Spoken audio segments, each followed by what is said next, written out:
Semi-final number one, folks. Crusaders over the Blues. That wasn't just a win. That was an absolute hiding. That's embarrassing from a Blues point of view. Goodness gracious me. 52-15.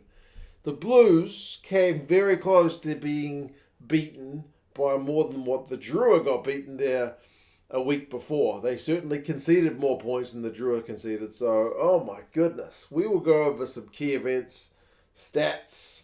I'll try not to swear about the Blues. But bloody hell. The Blues, once again in a knockout match against the Crusaders, just don't really show up, eh?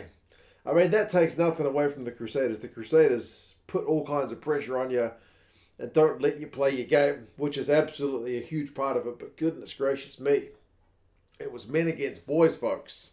And it started early as well. The Blues knocked it on within the first minute. And that led to Dallas McLeod just kind of hacking it upfield. And the Blues couldn't grab it, or didn't grab it, before it went out for a 50-22, which leads directly to a try, man. Your knock-on, Blues, leads to Crusaders points. It's like that direct a correlation. It's a line out, it's a brief maul, they shift it left, they shift it right, like blindside. Then they spin it wide. Ennor scores the try. Mo'unga gets the assist. It's 7-0. And it's been, like 2 minutes. Like, if you're going to go to Christchurch, especially in a bloody knockout game, you got to be pretty much, not quite perfect, but you've got to be right up there. You can't be knocking it on. Like the Drua did it last week when they fluffed their opening kickoff less than 10 metres. The Blues did pretty much the same thing with a knock-on. Like, just an unforced error. So, 7-0 to the Crusaders. Blues get a midfield scrum. They spin it wide. They knock it on, like trying to tip pass it, like into touch. Not great. Crusaders go down the other end. Bang. 3 points on the board from a penalty. So, 10-0. We're only 6 minutes into the game. It's looking ominous from a Blues point of view. Like, hard enough to go down to Christchurch and win or even be competitive, let alone when you're chasing a 10-point deficit. But the 10-point deficit would look not too bad because it got worse. They got one through Fainga'anuku. Will Jordan with the line break. His pass wide out to Fainga'anuku on the left wing. It's about 10 phases in the build-up, man. The Crusaders were just, man, their forwards were all over us. Getting over the advantage line. I mean, they got a maul later on in this game, which starts outside the 22 and just like charges up the Blues, defensive area. It's unbelievable. So, that one started from a Blues knock-on as well. So, yeah, man, they missed the conversion, which was a kind of straightforward one. 15-0. Stupid me. At 15-0, I still thought, I wonder if that missed conversion will come back to haunt the Crusaders. What kind of idiocy is that? I mean, I've been a Blues fan for a long time, folks, but even I should have known better by that point. 15 minutes, the Blues did opt for touch. It was maybe a potential momentum shifter. They had a line out in the Crusaders 22. They went about 2 phases before knocking it on. So I wrote at that point, hard watch. This is a hard watch as a Blues fan. Now, you Crusaders fans have been loving it. Crowd was pretty good, man. Crowd was pretty vocal as well. Like even at the end of the game, they were making themselves heard, which is pleasing. Maybe the last home game for them this season. We'll have to kind of wait and see how tomorrow's game plays out. The Crusaders actually conceded a penalty for obstruction when hot on attack in Blues territory as well a few minutes later. That was kind of like the first real error from the Crusaders. Everything else had pretty much been turning to gold. But it didn't matter because the Blues later on, Barrett slips on that Christchurch turf. And he passes it though to Zahn Sullivan, who's kind of in two minds going upfield. The Crusaders guys just swarm him.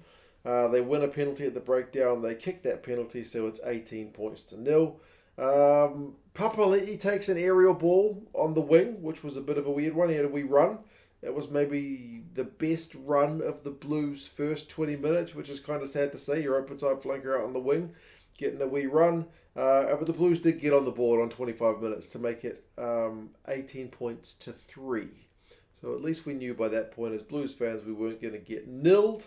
And then there was a Papali'i try-saver, potentially, later on when the Crusaders were hot on the Blues goal line. Mo'unga had just cut through the Blues defence, hot knife through butter stuff, gone through like 10 plus phases, but then Papali'i won a breakdown turnover to at least get us out of jail. So 18-3 is still a long way from home, man. Like, you're still more or less dead and buried in Christchurch, but it's not 52-15 territory yet. So it was kind of game over, but not quite game over, if you know what I mean. Like, there's still, you're a couple of scores away from getting back into the game at least.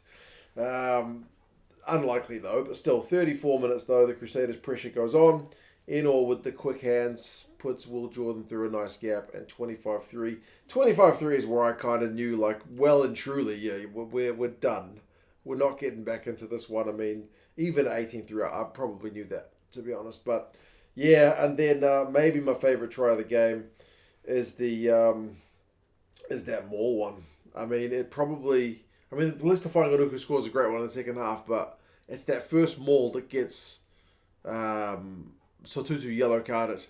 It just goes. I mean, they win a penalty at the breakdown, and then I think it was Fainga'anuku who won the penalty at the breakdown actually, and then they mauled it just for days. You gotta love a maul when they can do that kind of things. The Blues guys were all at sea. The Crusaders win again from that yellow card advantage and scored one through Taylor. So 32-3 at halftime. 32-3 at halftime. This is second against third on the table, man. Possession, 57% Crusaders. Territory, 55% Crusaders. Despite they've only had 45% of the ball, the Blues have managed to concede more turnovers, 7-5. And they've lost 4 rucks to the Crusaders too. So it's just the core areas of the game going wrong for the Blues, man.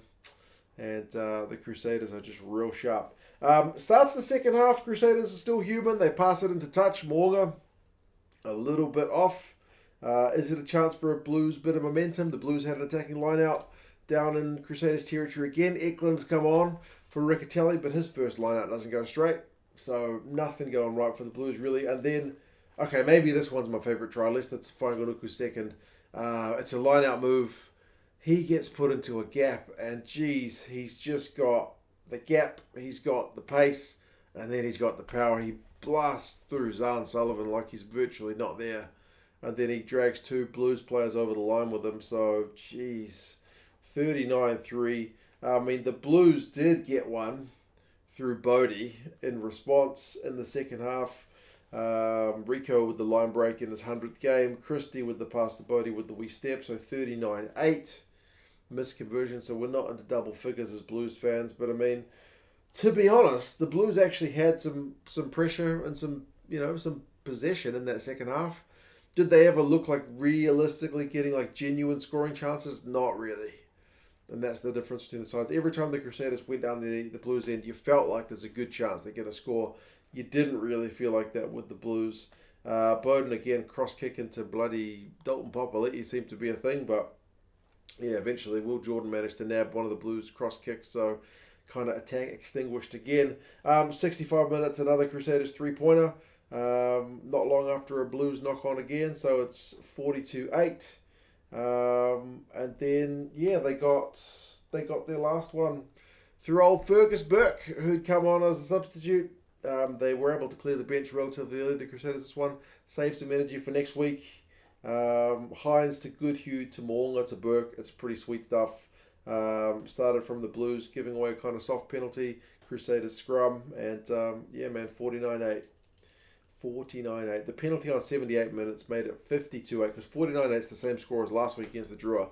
52-8 means 50 up, and would have been more than what the Drua lost by, barring the Caleb Clark consolation at the death when the Crusaders were only playing with 14 guys anyway, because they had just taken one of their guys off and not bothered to replace them because the bench was already empty. So, I don't know, man. Crusaders are bloody good.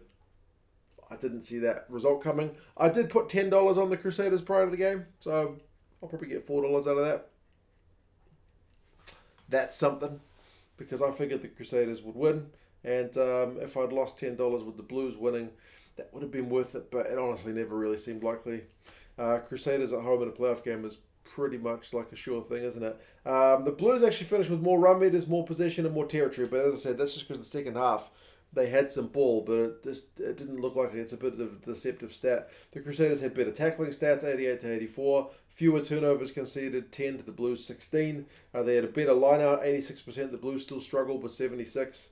as they tend to do against the Crusaders. But like the not straight ones, just unforced, isn't it? I mean, key guys for the Crusaders: Will Jordan, try assist, 67 metres, 2 clean breaks, 5 defenders beaten. Goodhue with 24 out of 26 tackles. Sione Havili, 20 out of 21 tackles. Christie, 20 out of 22 tackles. Lio-Willie, 15 tackles, 84 metres, and 3 defenders beaten that Crusaders back row. Pretty deadly. Papali'i got 4 defenders beaten and 3 clean breaks, but why are you wanting your open side flanker to get 3 clean breaks? It's not really what the game plan should be. But anyway, Akira makes 13 from 13 tackles. But yeah, Crusaders are in the final. Will they play the Chiefs or the Brumbies? We'll have to wait and see until tomorrow. Chiefs would mean a home game for the Chiefs. It'd be an away trip for the Crusaders. If it is a Brumbies win, then the Crusaders get another home game. So, yeah. You guys let us know your thoughts. I need a drink. I need a stiff drink. You guys take care. And, yeah, I'll talk to you guys again soon.